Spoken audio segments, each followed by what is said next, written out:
Hey everyone, welcome back to the channel. So you're probably wondering if Nioh 2 is still worth playing in 2025, especially with Nioh 3 right around the corner. I mean, the game came out back in 2020. It's been over 4 years. Does it hold up? Is it still fun? Or is it just old news at this point? Well, I've been grinding through this game for the past few weeks, and honestly, I've got some really interesting thoughts on this. Whether you're a hardcore Soulslike fan or someone who's just looking for a killer action RPG that'll actually challenge you, stick around because we're going to break down exactly why Nioh 2 is still one of the best games you can play right now. Alright, so let me set the stage if you've been living under a rock or something.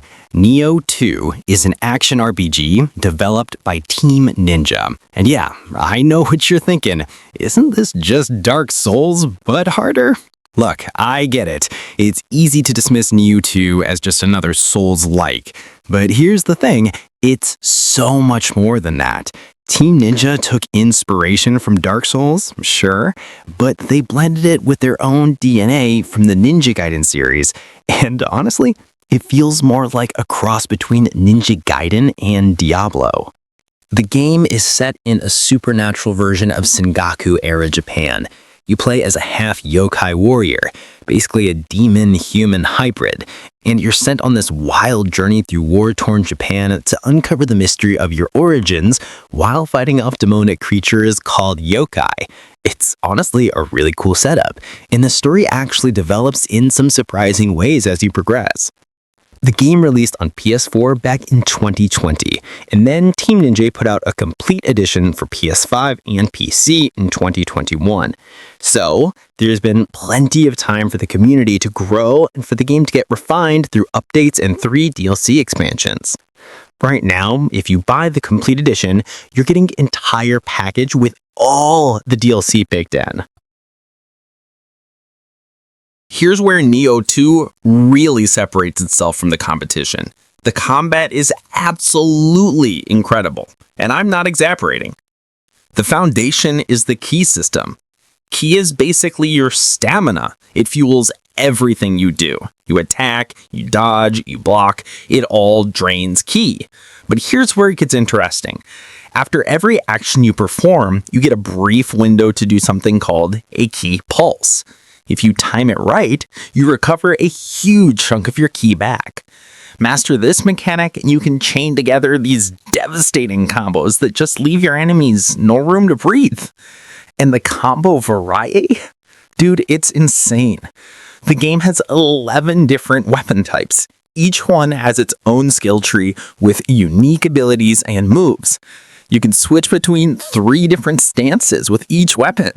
Low stands for speed and mobility, mid stands for balance, and high stands for heavy damage. That means, theoretically, you could play through this entire game using completely different playstyles, and the combat would feel different every single run. Then you've got the burst counter system. This is one of the smartest design decisions I've seen.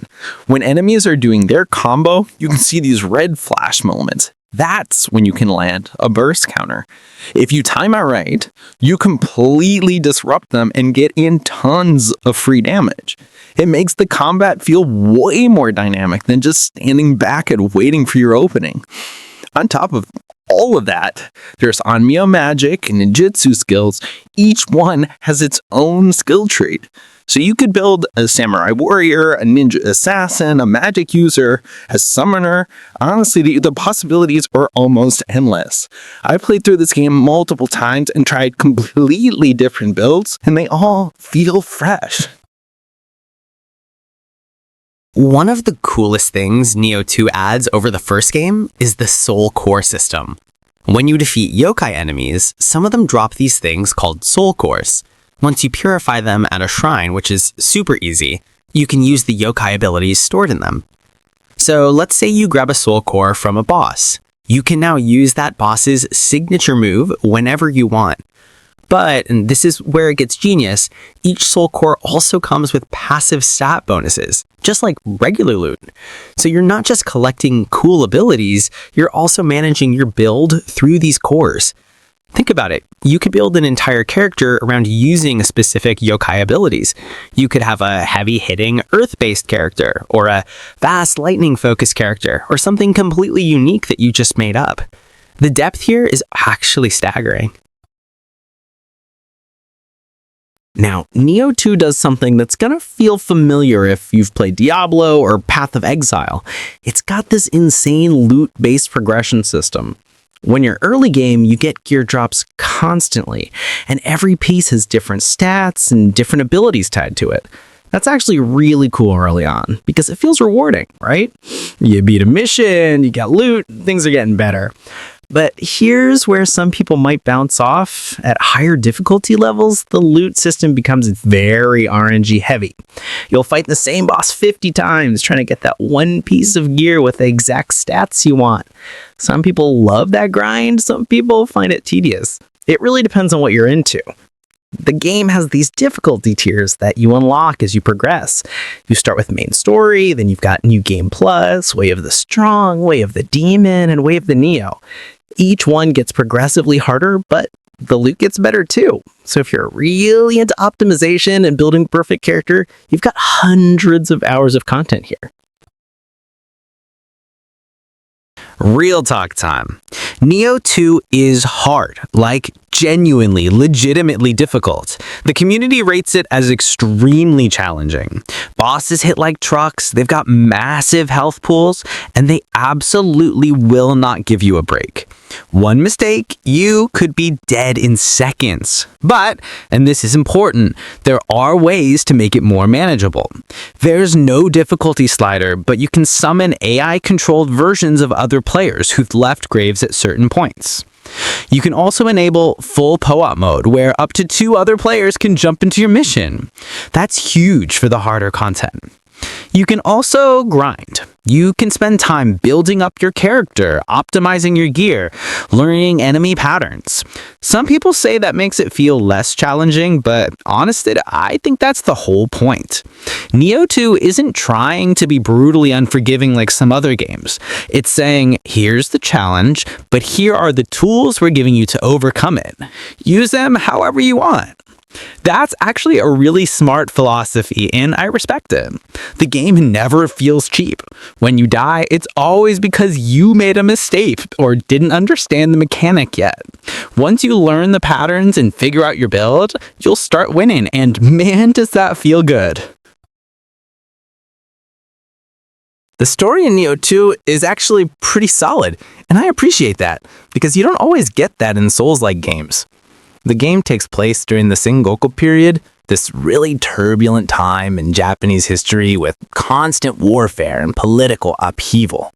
Your character is this mysterious half-yokai warrior called a shiftling. You team up with this ambitious merchant named Tokichihiro, who's desperate to gain power and status. Together, you get pulled into these massive historical events, the Battle of Okahazama, the Siege of Osaka, all while uncovering the truth about your origins and dealing with the shadowy villain who knows way more about you than you're comfortable with. The characters actually develop over time. I went in thinking I wouldn't care about these people, especially compared to the protagonists from the first game, William. But honestly, the writing got me invested. The villain, when he finally shows up, is really well realized. There's actual stakes here, and the story threads weave together in ways that feel satisfying. Visually, Nioh 2 doesn't look cutting edge anymore. Let's be real. It's 5 years old at this point, and it's not trying to look photorealistic. But you know what? That actually helps it age better. The art direction is strong enough that the graphics don't look dated. The yokai and boss designs are absolutely phenomenal, like some of the coolest enemy designs I've seen in any game. The weapon and combat animations are seriously top tier. There's this weight and fluidity to every movement that feels incredible. Level design-wise, don't expect sprawling open worlds like Elden Ring. The levels are more linear, with branching paths and shortcuts. It's way more old-school design. Reminds me of PS2 and PS3 era games where you'd pick a mission from a select screen and play through it. Some people miss the interconnected worlds, but honestly, I kind of like it. It means each mission feels focused and purposeful. You go in, you complete your objective, and you're out. Very efficient gaming experience. So that's my take on Nioh 2 in 2025. Hardcore Souls-like fan or just someone looking for an amazing action RPG? This game absolutely deserves your time.